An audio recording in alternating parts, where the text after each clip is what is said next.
Hello, everyone, and welcome to the Anti-Doping Podcast, brought to you by the Partnership for Clean Competition. I'm your host, Dr. Marie McNeely, and today we are joined by our guest, Dr. Jenna Goodrum. Listeners, Jenna is a PCC fellow and research scientist working in the Sports Medicine Research Testing Laboratory, or SMRTL, in Utah.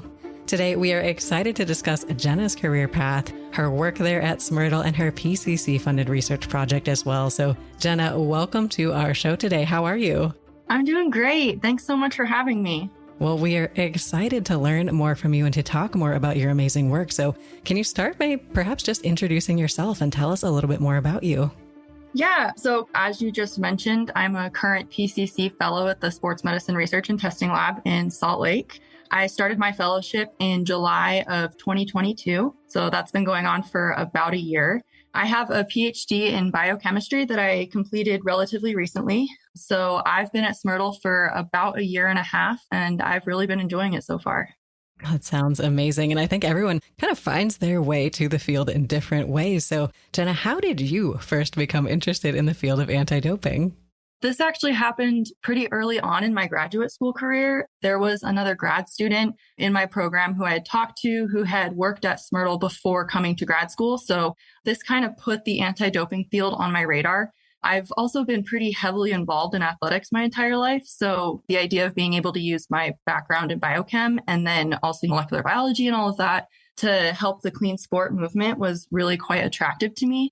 So I sort of kept this idea as an option, as a potential route to take after I finished my PhD. So when it came time to make a decision, I was considering anti-doping and maybe some other things in industry. But after getting in contact with SMRTL and really getting more information about the field and the people, that's the route I decided to go. I felt like it really fit my interests well and presented an opportunity to do some really interesting and meaningful work. Very cool. And I love that you're able to really combine those passions for both science and sport. So what sports were your favorites? What did you play? As a kid, I did tennis and softball, track and field, all sorts of stuff. But I didn't really do much in college. But when I went to grad school, I started doing running and triathlon. And so I actually did some collegiate triathlon when I was in grad school. And that was kind of the main sport that I did. So a lot of running, cycling, and swimming. That's so awesome. And I think for a lot of people, being able to get involved with an anti-doping laboratory is a great way to really cement their interest in their career paths. And I think being able to do a PCC fellowship is a great opportunity to open the door to a lab or to be able to pursue some really cool research there. So how did you find out about the PCC fellowship and make that decision to pursue it? I was really fortunate that we have an anti-doping lab here in Salt Lake, and I was doing my PhD here in Utah. So I actually was the one who applied for and reached out at SMRTL. So it was when I was applying and interviewing there that I was able to find out about that.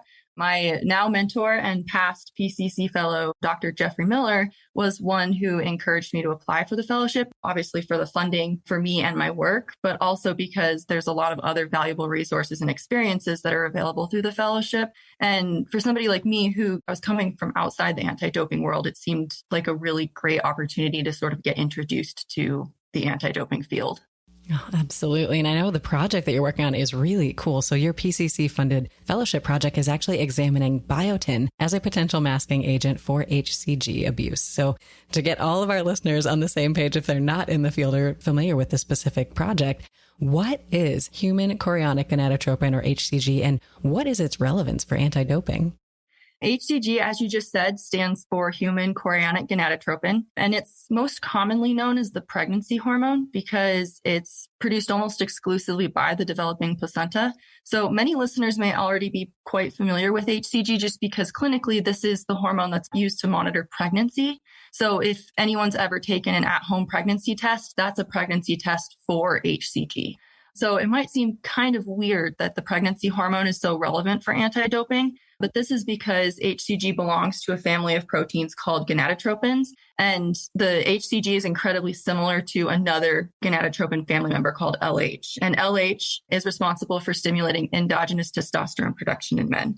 So it's because of this similarity that hCG can, when used by men, stimulate endogenous testosterone production. So in the clinic, they use this to treat cases of hypogonadism in men, but this means that unfortunately, some athletes can also use hCG to help stimulate endogenous testosterone production, which is something they do usually after exogenous testosterone use. So it's because of all of this that hCG is included in WADA's banned substance list for male athletes. Definitely. I think that was a great description, and you really got us all on the same page for hCG. So let's talk biotin next. Jenna, what is biotin and why would someone use a biotin supplement? Biotin is one of the B vitamins, specifically vitamin B7, and it plays a role in a wide variety of cellular and metabolic processes like a number of vitamins do. I think you can find it in a number of foods like mushrooms, eggs, nuts, I think beans as well.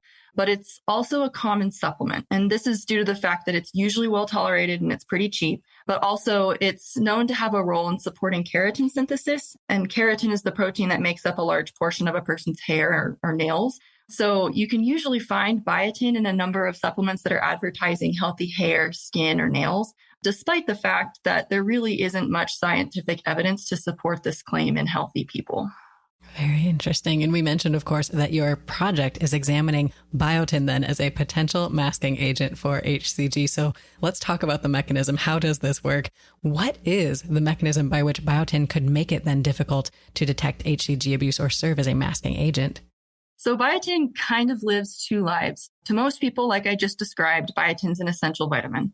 But to many scientists, biotin is also an incredibly powerful tool. So as it turns out, biotin binds to a protein called streptavidin with an extraordinarily high affinity. And this just means that the binding is really strong. In fact, this binding is so strong that it's considered one of the strongest non-covalent interactions that's found in nature. So it's essentially unreversible. And this interaction is commonly employed by scientists for a number of different applications. And it just so happens that one of those applications is clinical testing for a lot of different analytes, but including hCG. So one of the ways that we do anti-doping for testing is using these types of tests that rely on this really strong interaction between biotin and streptavidin. So in order to really understand how biotin could mask hCG testing, I'll give just a really hopefully brief description of how one of these tests work. Basically, what you have is you have your hCG sample and you add two different antibodies. You have a biotinylated antibody against hCG, and then you have a detection antibody against hCG. And these are incubated with the sample with the idea that both of these antibodies are going to bind to all of the hCG in your sample and essentially form an antibody hCG sandwich with each hCG molecule.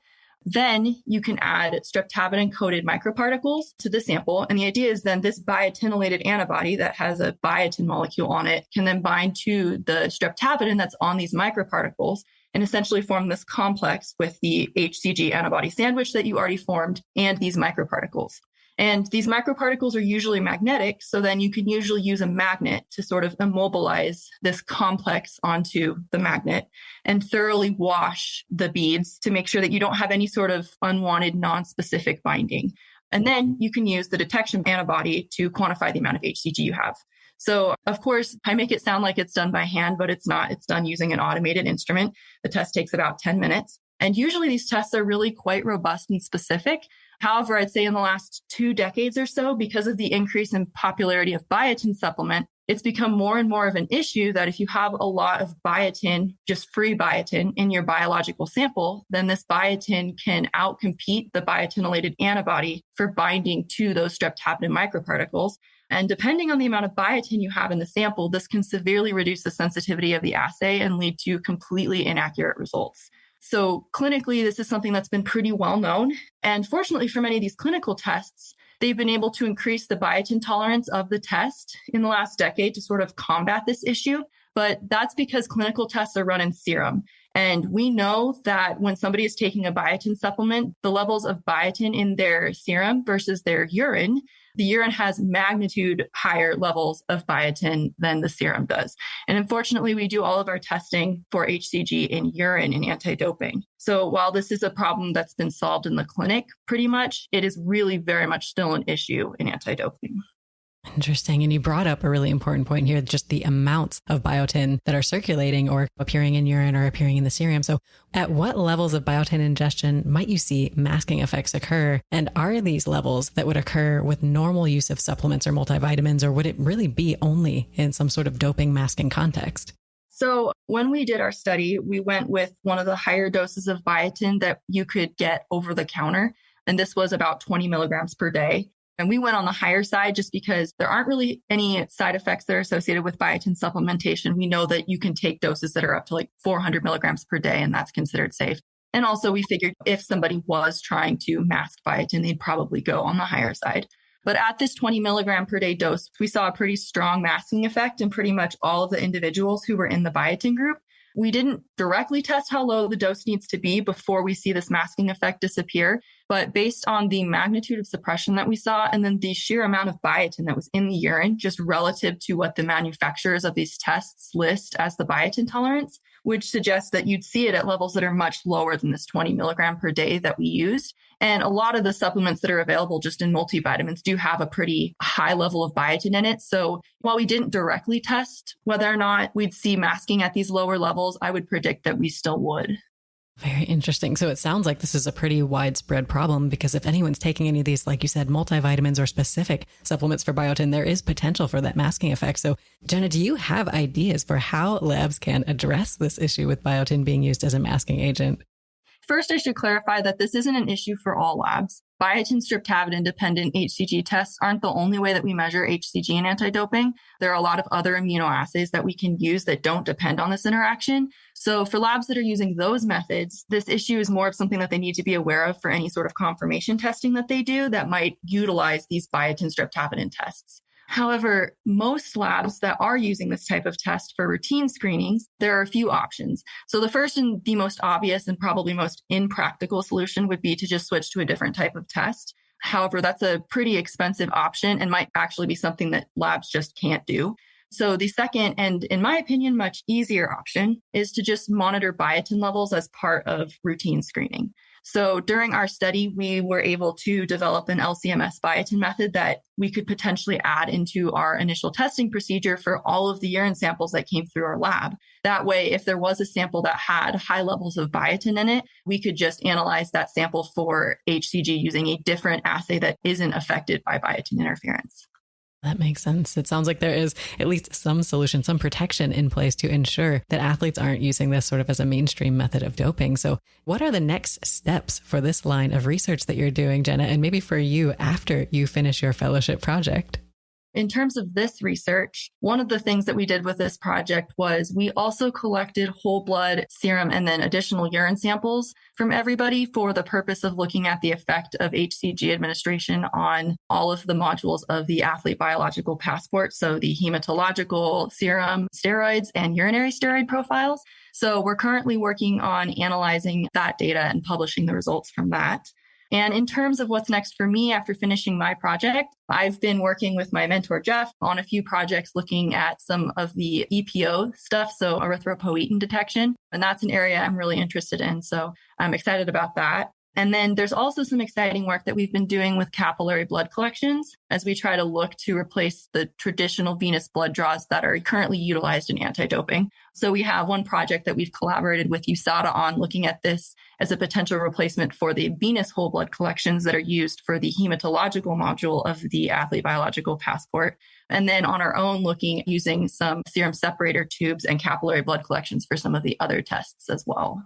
Oh, very cool. It sounds like you have a lot of exciting work in the pipeline. And I know you mentioned that part of the reason you decided to pursue the PCC fellowship was that there's great resources, there's great experiences and opportunities for PCC fellows beyond just the research funding. So I'd love to dig into that a little bit if we can. So Jenna, can you tell us a little bit more about your overall PCC fellowship experience and some of these benefits that you've had thus far?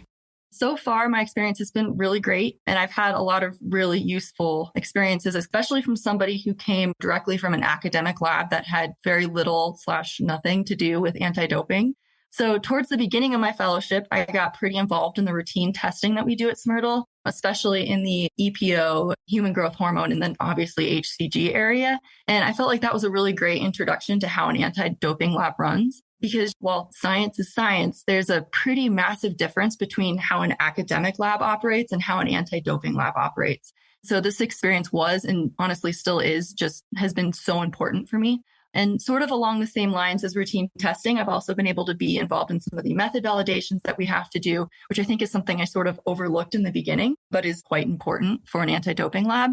And then in addition to routine testing, I've been fortunate enough to assist with our Athlete Passport Management Unit, or APMU, which is something I found very interesting. So I feel like my fellowship experience so far, in addition to my fellowship project, has kind of been the perfect anti-doping 101, because I've pretty much had to learn almost every test that we offer at SMRTL. And I feel like that's been really helpful for me, kind of putting what I know into a context of the anti-doping field. Definitely. And I think for a lot of early career researchers, making this transitions from outside of a field into a new field can be intimidating. You mentioned that there were some great resources, some great experiences there at SMRTL that helped you kind of make that transition into anti-doping and sort of maybe threw you into the deep end there. Do you have any advice for others who might be trying to get up to speed quickly in anti-doping if they're making that transition from a different field or from a more of an academic lab into an anti-doping lab? I'd say the first thing would be to keep in mind that an academic lab operates very differently than an anti-doping lab does. And when you're thinking about research in the anti-doping field, you have to keep in mind that it has to be something that benefits everybody in anti-doping, not just the lab. And a lot of projects, you need to have some sort of practical application for them. So while the science may be really interesting, you have to ask whether or not it's something that can practically be implemented in anti-doping. I think that is a really important point that you made there. These practical applications are critical, and they're something that are prioritized for funding agencies, right? The PCC definitely is looking for practical application for research projects that we fund. Same thing for WADA, same thing for others. And I think this is something where, like you said, in academic science, you can often pursue these curiosity-based questions that may have applications or sort of relevance for other things down the line, but we are looking for solutions now for some of these big problems in anti-doping. Yeah. And obviously we still do get to ask a lot of really cool questions, and I'll say curiosity-based questions. But I think when it comes to kind of the big projects, you just have to keep in mind that this is something that other people are going to have to use. Definitely. And you touched on some of the different things that you learned: methods, validation, routine testing, managing the Athlete Passport Management Unit. So let's talk about balance. You have a lot of work on your plate there every day, Jenna. So how do you balance advancing your research with involvement in other tasks at the SMRTL lab, like we said, routine testing, method validation, and really assisting with that Athlete Passport Management Unit there? I know it sounds like a lot on paper, but in reality, everything is really quite interconnected. I think early on, during the time when we were getting ethical approval for the hCG study, I had a lot more time to spend learning the routine testing side of things at SMRTL. And this was obviously really important because I needed to use a lot of that knowledge for the study that I was going to do and a lot of the stuff that I'm doing now. But I would say more recently, while I still try to do a lot of routine testing, I spend much more time on my research activities and other things. And the other thing is I've had a lot of help from the team at SMRTL. I'm surrounded by some really awesome and capable people. So they've really helped it never really feel like a balancing act.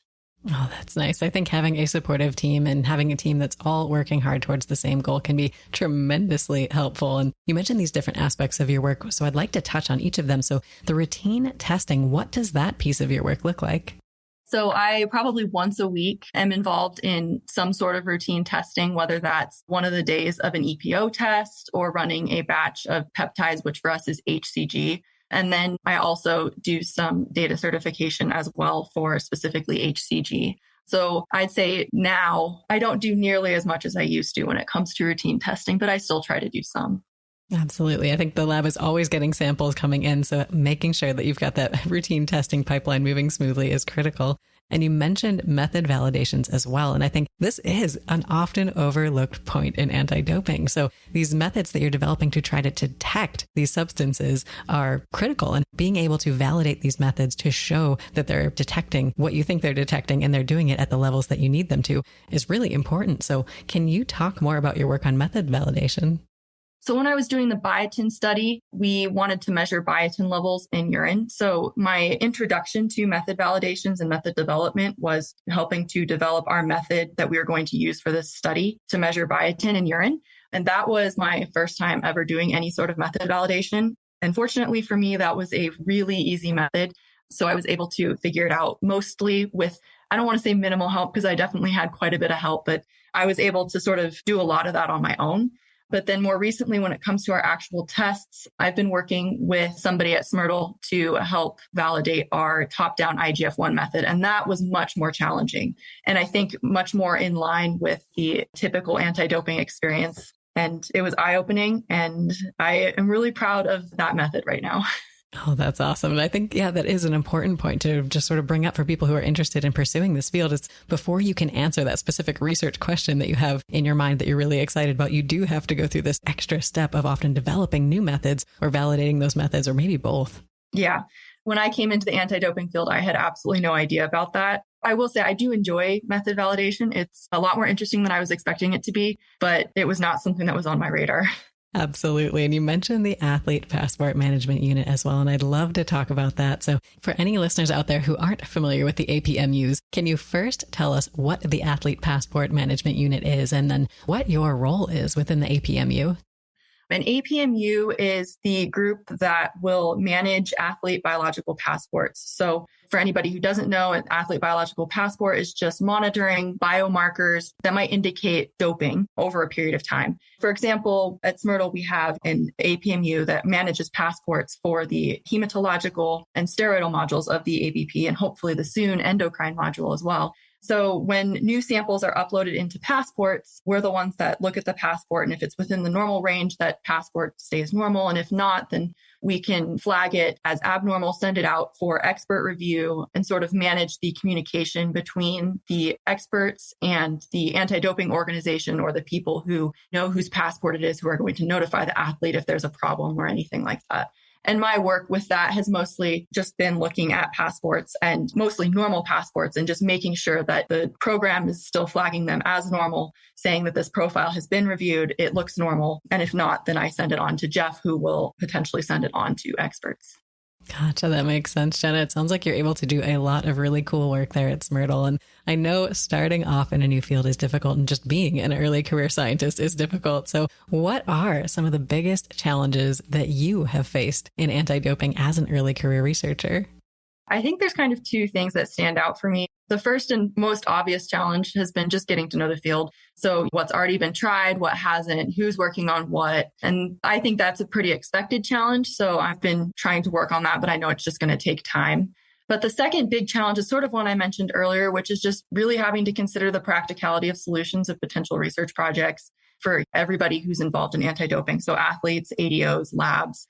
What might be a simple solution for a lab may be a nightmare for ADOs or have some unintended consequences for athletes. So for me, I've had to make a pretty conscious effort to look beyond the science that's right in front of me and ask whether what I'm doing or what I'm proposing to do is practical for everybody that's part of the anti-doping system.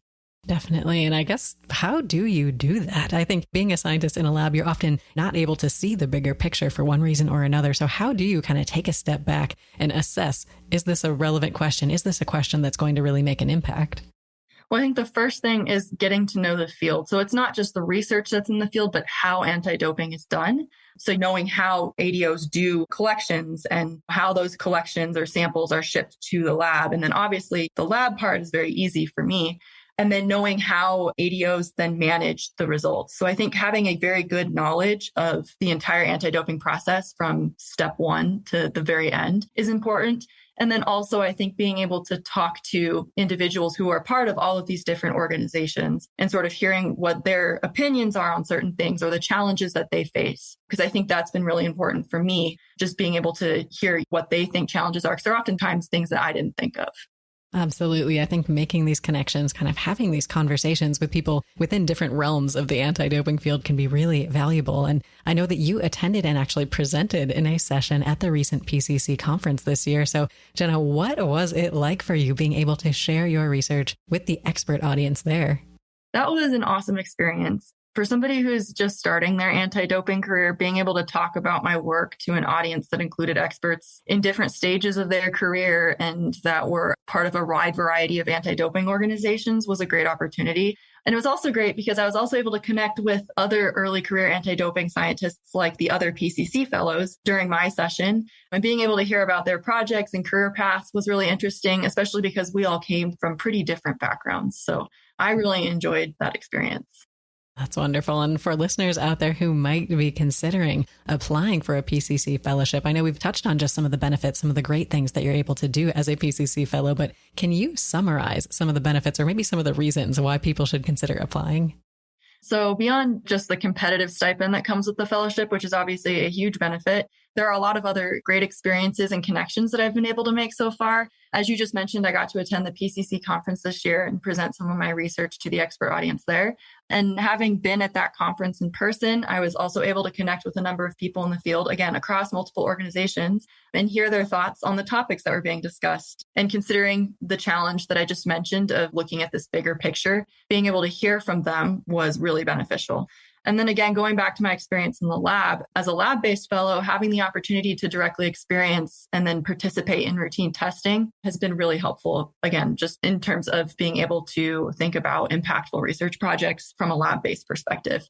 And then just to mention, I think the fellowship isn't just beneficial for the fellow, but I think it can also be beneficial for the lab as well, because you're getting a highly trained and funded individual who can come in and work on a research project. And that can help with some of the mandatory research requirements that labs have.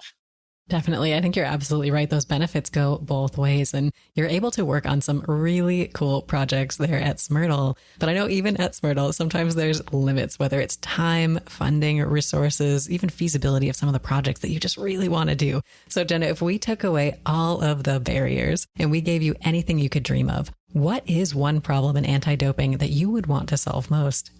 There's a lot, but I think with unlimited resources, the problem that I would probably try to tackle would be really trying to define what is normal, especially in terms of the athlete biological passport. Thinking about a study that would be really cool to do would be some sort of large, long-term study that would track parameters of the hematological athlete biological passport over a long period of time from individuals around the world, people who we maybe haven't historically looked at, including people who were born and raised at high altitude, people who were born and raised at low altitude. And I think this would be really interesting. I know it's not the flashiest idea out there, but I think it would give a lot more valuable insight and confidence to passport interpretation and sort of defining what is normal, because we have a lot of research that's been looking at what does the doping scenario look like, but I think it would be highly beneficial to know what is normal. Absolutely. And I think when our listeners out there think about normal, it's both the snapshot view, sort of what is normal at a particular point in time for any range of characteristics a person might have, but also what is the normal variance over time and over a lifespan? Yeah. And I think being able to do a study like that would be really cool, but it'd be logistically just so tough. It would require a ridiculous amount of resources. So I think that's why I chose that one as my answer. Well, I love it, Jenna. Thank you so much for dreaming big with us on the show. And we appreciate you sharing your expertise and your experiences. If our listeners want to learn more about you and the amazing work that you're doing, what is the best way for them to do so? Yeah, so I've published the results of the hCG and Biotin project in clinical chemistry. I think that was in July of 2023. So you can find that on PubMed. And then hopefully we'll have another publication about the impacts of hCG administration on the ABP steroid module as well. And then I think if you just type my name into PubMed, you should be able to see all of the other work that I've done as well. Fantastic. Well, listeners, definitely check out some of Jenna's papers. She's done some amazing research, and I think that is a great resource. So Jenna, we appreciate you joining us on the show today. Thank you so much for your time. Absolutely. Thanks for having me. Well, it was a pleasure to chat with you, listeners. Great to have you with us as always. Please note that the Anti-Doping Podcast features a wide variety of clean sport experts, and episodes may include statements and/or viewpoints that do not necessarily reflect the views or values of the PCC. Thank you, and we look forward to seeing you on the next episode of the Anti-Doping Podcast.